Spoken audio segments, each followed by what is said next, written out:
works with a service like Google Photos. And there are others out there like Google Photos, including Amazon Photos and even the iCloud and OneDrive. And we have classes on, I teach classes on iCloud Photos as well as Amazon Photos. So you can compare and contrast if you'd like to see which is the best option for you. But we're talking about cloud storage fundamentally. And when we're talking about the cloud, we're essentially talking about the internet. So cloud storage is basically, you can think of it as your digital warehouse in the sky. And this is a secure place, and you have the key to it with your username and password. You can decide who gets to peek inside that warehouse, peek at something specific within that warehouse, or you don't have to show anybody at all. But it is where you can store your data. And that is there for safekeeping for you. And the reason you might want to do that, beyond what we'll talk about in Google Photos Part 2, which is all the photo management and other fun stuff you can do on there. Stuff that is stored, data that is stored, and in this case, photos are data. And if they're stored on a device like your smartphone and you lose it. I don't think I ever took this one. Or it's stolen, or it breaks beyond repair, or just crashes, you will find that that you've lost a lot of really important data. So that's one reason why you might want to back it up somewhere so you can retrieve that once you get a new device and can get back on the internet and get into your cloud account.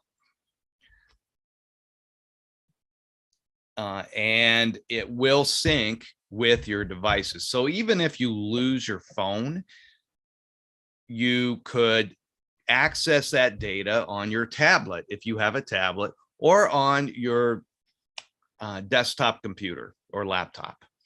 So various ways to get access.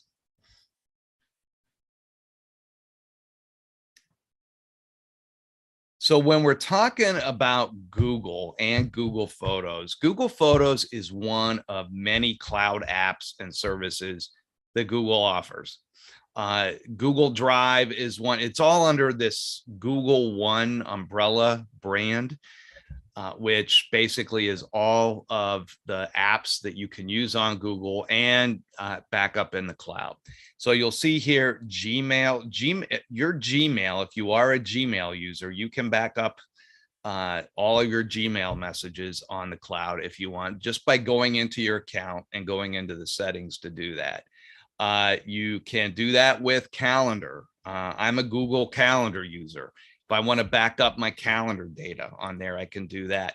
Google Drive is a great place to store documents, important documents that you have that you don't want to lose, you can't afford to lose.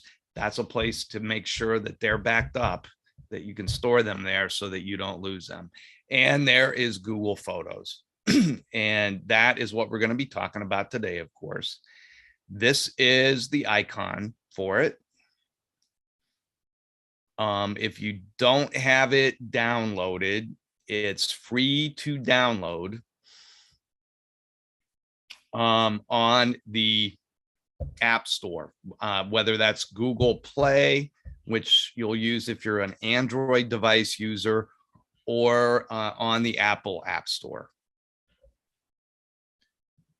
So I am going to stop there for a minute. Does everybody have the app downloaded already? If you don't, let me know. I don't.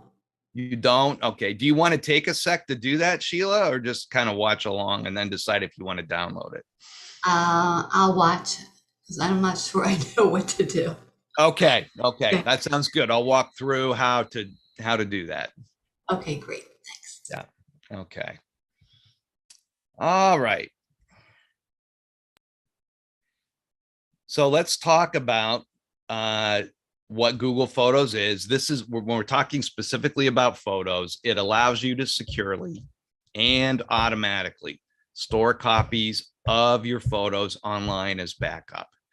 And it enables you to access your photos on all your devices, including your smartphone, your laptop, you name it. You need to have the Google Photos mobile app downloaded to your smartphone or your tablet to look at it. There's also a desktop app that would work on a laptop too. I have not used that. If you want to back up photos that are sitting on your desktop computer, say you've taken them with a digital camera and downloaded them to your computer, you can set it to back up automatically there too. So to get started, you're just going to sign up for a Google account, which you may have already. If you use Gmail, you have a Google account.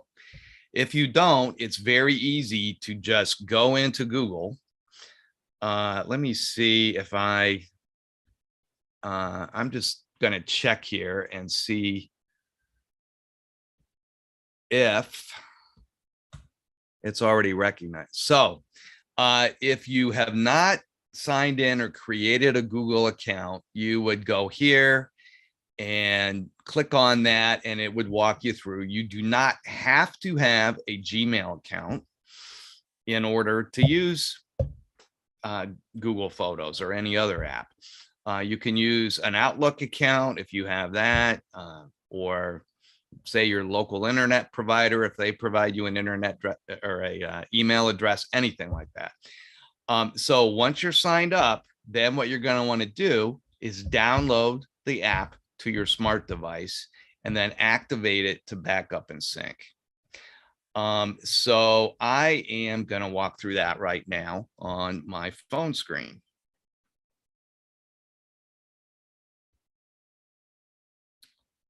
Okay. All right. So what I'll do here, I'm going to reduce this. So if any questions come in the chat, I see them. And if you do have questions you want to put in the chat rather than ask them verbally, I'm fine with that too, but feel comfortable just letting me know if anything you'd like me to go over again or you have any specific questions. But this is what you download that app. This is what it's going to look like. This is my iPhone screen you're looking at, and I am going to open this up and it shows me all of the photos that are sitting on my phone. And it is now, if you'll see up here, this is it's basically where I get into my account.